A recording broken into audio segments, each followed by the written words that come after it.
Welcome to the world of kindness, a place where real moments remind us that even the smallest act of compassion can change a life forever. Our story today begins in Cedar Hills, a peaceful town where life moves at a steady pace. People are often caught up in their own routines, rushing from one place to the next, rarely stopping to truly see the world around them. But one particular afternoon, everything changed for a young woman named Hannah Ellis. Hannah was a gifted art student, a quiet soul with bright eyes, a gentle smile, and a sketchbook that never left her side. She was trying her best to balance college, work, and the mounting challenges life kept throwing her way. On the surface, she seemed calm, but beneath that serene exterior, she was drowning. Her father had recently lost his job, her tuition deadlines were looming, and she was pulling extra shifts at a local cafe just to help her family make ends meet. She never complained or asked for help, believing she had to be the strong one for everyone else. But deep down, the weight of it all was crushing her, leaving her emotionally and physically exhausted. One chilly evening, after a long, draining shift, Hannah missed her bus home. The sun had set, the air grew colder, and the once bustling streets were now nearly empty. She sank onto a bench outside the cafe, clutching her bag as if it were a lifeline. The stress she had been bottling up for so long finally started to show in her eyes, which were brimming with unshed tears.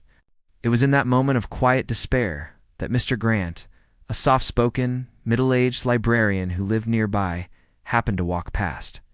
He recognized Hannah immediately. He'd often seen her at the library, tucked away in a quiet corner, lost in her art, her pencil dancing across the pages of her sketchbook. But tonight, she looked different. The usual spark in her eyes was gone, replaced by a look of utter defeat. She seemed to be on the very edge of breaking down. He approached her gently, his voice kind.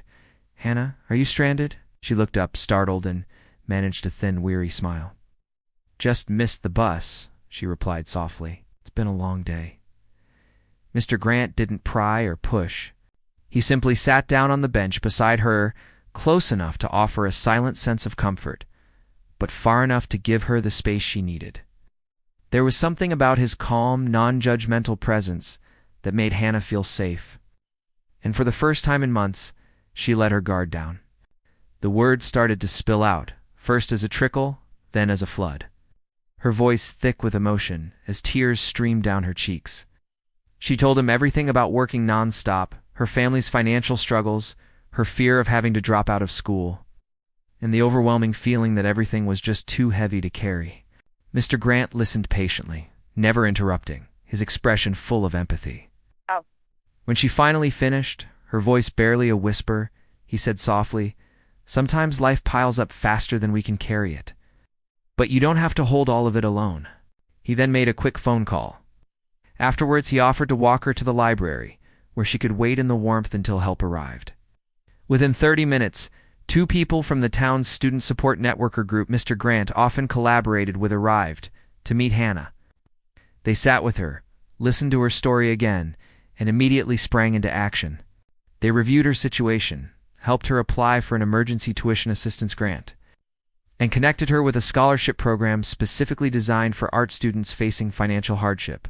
They even arranged for transportation to ensure she would never have to worry about getting home late at night again. A few days later, Hannah received the news that changed everything.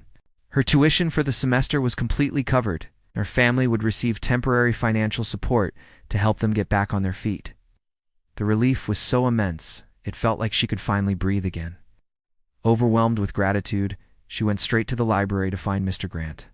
When she thanked him, her voice trembling with emotion, he simply smiled and said, "You were carrying too much alone." Compassion steps in when someone finally notices. From that day forward, a light returned to Hannah's eyes. She rediscovered her passion for art, and her canvases, once filled with muted, somber tones, now exploded with bright, hopeful colors. She even started volunteering with the very same support group that had helped her, paying forward the kindness she had received. Hannah learned a powerful lesson that day on the cold, empty street. She learned that even when life feels impossible and you feel completely alone, compassion has a way of showing up at the exact moment you need it most. This story reminds us that compassion doesn't wait for the perfect time or a grand gesture. It arrives in the simple, quiet moments, a moment of noticing, a moment of listening, a moment of caring. Never ever underestimate the power you have to be that turning point in someone's life just by stepping in with kindness. Thank you for joining us in the world of kindness. If this story touched your heart, please share it and subscribe for more real-life reminders of the good in the world. We'll see you next time.